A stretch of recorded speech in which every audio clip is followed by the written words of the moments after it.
Hello বন্ধুরা, বড়দের প্রণাম, ছোটদের ভালোবাসা জানিয়ে আজ আবার চলে আসলাম একটা ব্লগ নিয়ে। তো দেখতেই পাচ্ছ, কড়াই সর্ষের তেল দিয়ে দিলাম আর সামান্য পরিমাণ কালো জিরে আর শুকনো লঙ্কা দিয়ে দিলাম ধুয়ে কুচি রাখা সর্ষে শাকটা। তার মানে সামান্য নুন হলুদ দিয়ে ভালো করে ভাজা ভাজা করে নিয়ে নামানোর আগে একটু সর্ষের তেল দিয়ে ভেজে নামিয়ে নিলাম। তো এভাবে ভাজাটাও খুব ভালো লেগেছিলো খেতে।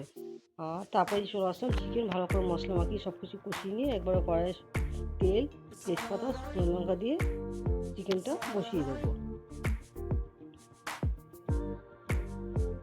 তো কালকে ভিডিও দিতে পারিনি, শরীরটা খুবই খারাপ, তোমরা সবাই জানো। তো কালকে দিতে পারিনি বলে আজকে তাই দিলাম। তো এই যে দেখতেই পাচ্ছ আমার ঝোলটা হয়ে গেছে। নামানোর আগে ধুয়ে কুচিয়ে রাখা ধনেপাতা দিয়ে নামিয়ে নেবো। আর করেছিলাম ফুলকপির বড়া। তো সবাই ভালো থাকবে, সুস্থ থাকবে। তো আজকের ভিডিওটা আর বড় করলাম না, এখানেই শেষ করছি।